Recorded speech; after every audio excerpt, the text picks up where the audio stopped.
August 29, 1949. A B-29 weather reconnaissance plane flies over the Pacific, routinely collecting air samples. Back at the lab, scientists detect something impossible: radioactive isotopes, the signature of an atomic explosion. America's nuclear monopoly, the weapon that ended World War II, the ultimate guarantee of Western security, is gone. The Soviet Union has the bomb, years ahead of schedule. President Truman is briefed. The CIA scrambles. How did they do it? The Soviets barely have electricity in half their country. Their industrial base was decimated by the war. The answer is more terrifying than anyone imagined. Not a failure of security, not a technological breakthrough, but a single man, a brilliant physicist working at the heart of the Manhattan Project, who systematically handed over every secret. Not for money, not for power, but because he believed he was saving the world. This is the story of Klaus Fuchs, the spy who changed history and almost got away with it. December 29, 1911. Klaus Fuchs is born in Rüsselsheim, Germany. His father, Emil, is a Lutheran pastor and fierce anti-Nazi. Young Klaus grows up watching his father risk everything to speak against fascism from the pulpit. The family pays a price. His mother suffers a nervous breakdown from the constant threats. His sister later commits suicide, unable to cope with Nazi persecution.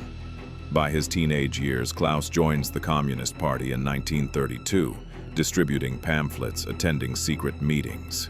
This isn't rebellion, it's conviction. He sees communism as the only force capable of stopping Hitler. January 30th, 1933. Hitler becomes chancellor. Within weeks, the Reichstag burns. Communists become targets. Klaus Fuchs, 21 years old, is marked for arrest. The Gestapo raids his apartment. He runs to England in 1933, arriving with nothing.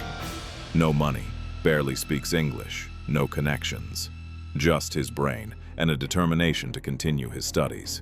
He enrolls at Bristol University, then Edinburgh, working toward a doctorate in physics under Max Born, one of the founding fathers of quantum mechanics. The academic world notices him immediately.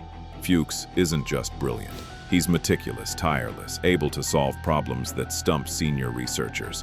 By 1937, he's earned his PhD and published groundbreaking papers in theoretical physics that put him on the map. But he never stops being a communist. While writing equations during the day, he's attending cell meetings at night, maintaining contact with Soviet intelligence handlers, offering his services to the cause. The Soviets note his name but don't activate him yet. He's more valuable if he rises higher. September 1939. War breaks out. Britain views German refugees with suspicion, even anti-Nazi Germans. In May 1940, Klaus Fuchs is arrested and sent to an internment camp in Canada, lumped together with actual Nazi sympathizers in a bitter irony. He spends months behind barbed wire, frustration building. He escaped the Nazis only to be imprisoned by the people fighting them, but his reputation saves him. British scientists petition for his release.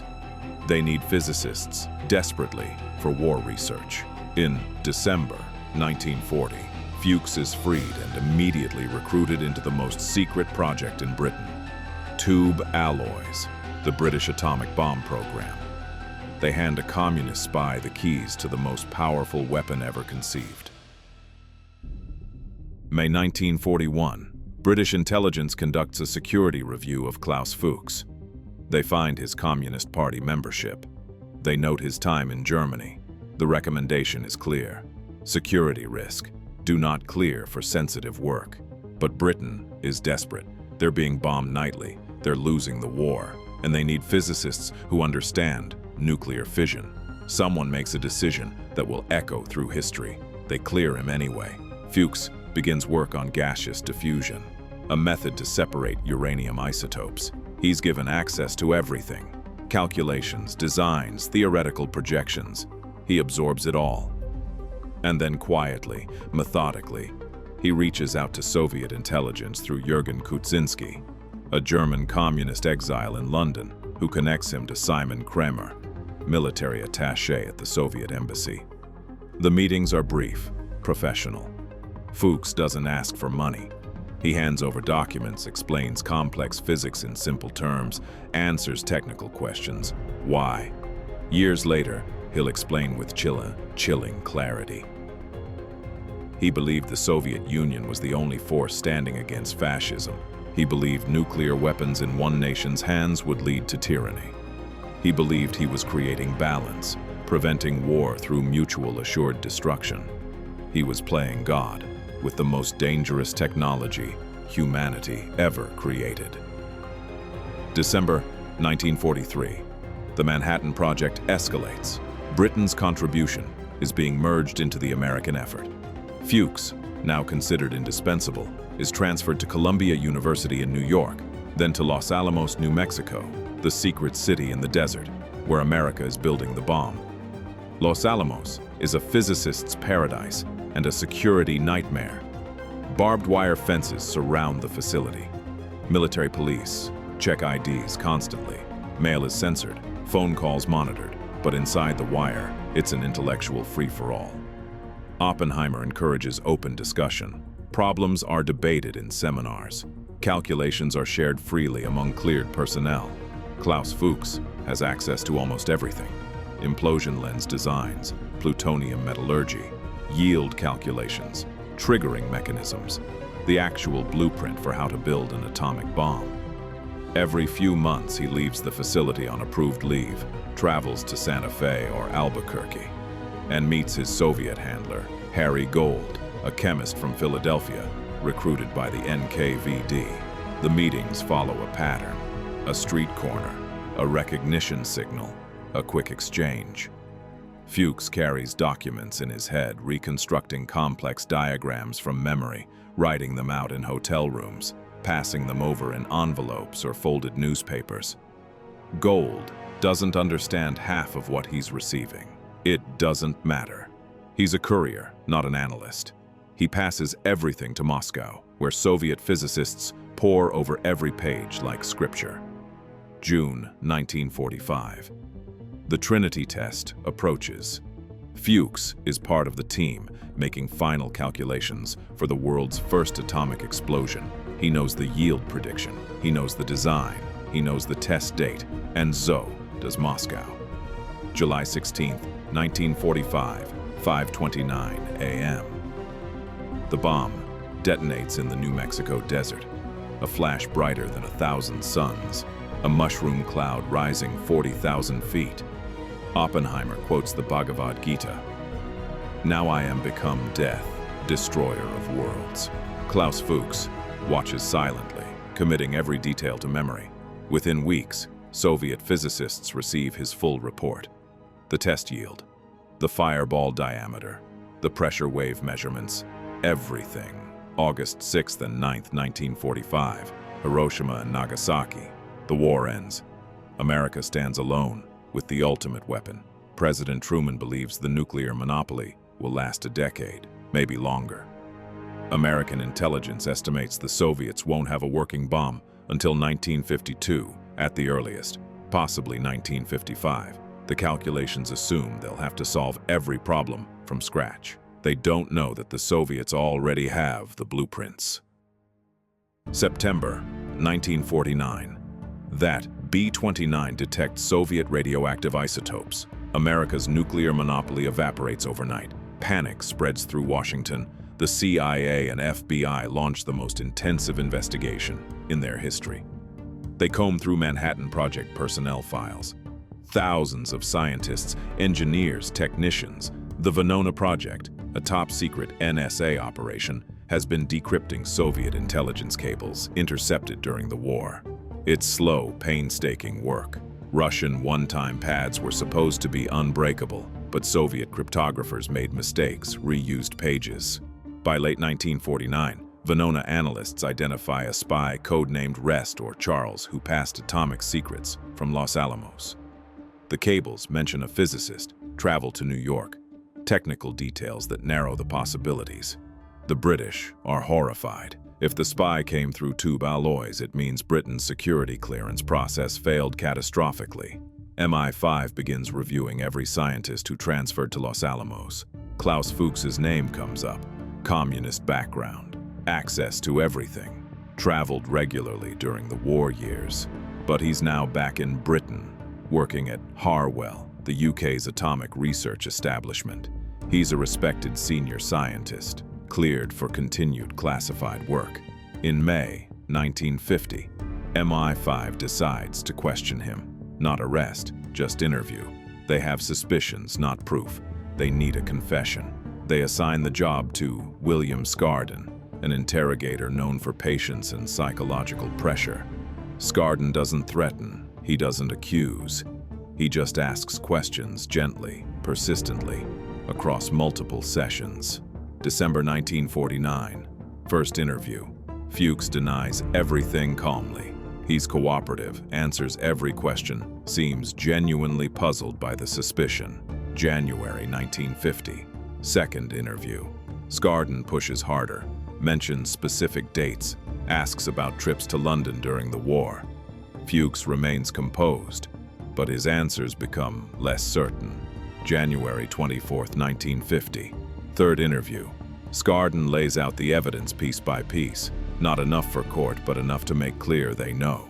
Fuchs sits silent for a long moment, and then he confesses. Not from fear, not from pressure, but because, in his twisted logic, he's already accomplished his mission. The Soviets have the bomb. Balance is restored.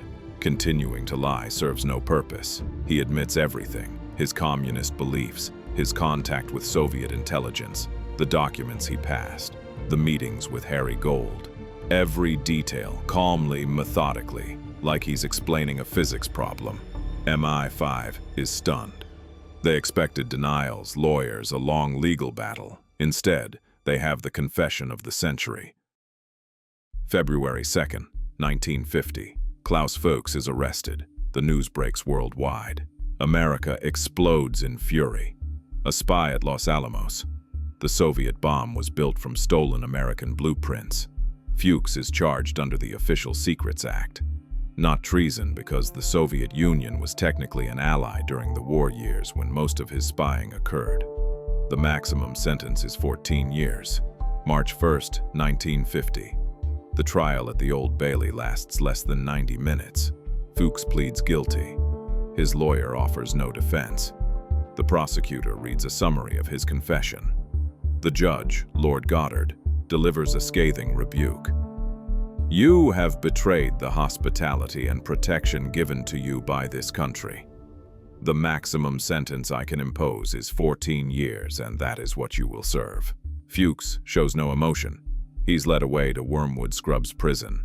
Back in America, the FBI is in overdrive. Fuchs named Harry Gold as his courier. Gold is arrested in Philadelphia on May 22, 1950. He breaks immediately, confirms everything, and names his other contacts. One of them is David Greenglass, a machinist who worked at Los Alamos.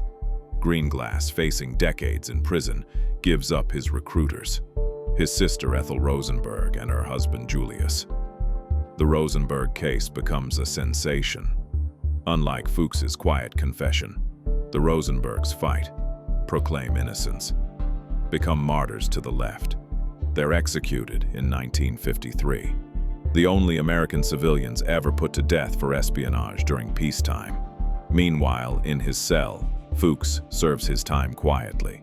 He reads, he exercises, he corresponds with his father. 9 years into his sentence, on June 23, 1959, he's released early for good behavior. Britain immediately strips him of his citizenship and deports him to East Germany. He crosses into communist territory and vanishes from Western view. For the next 28 years, Klaus Fuchs lives in East Germany, working as deputy director of the Institute for Nuclear Research. He trains physicists, he advises the government, he lives comfortably.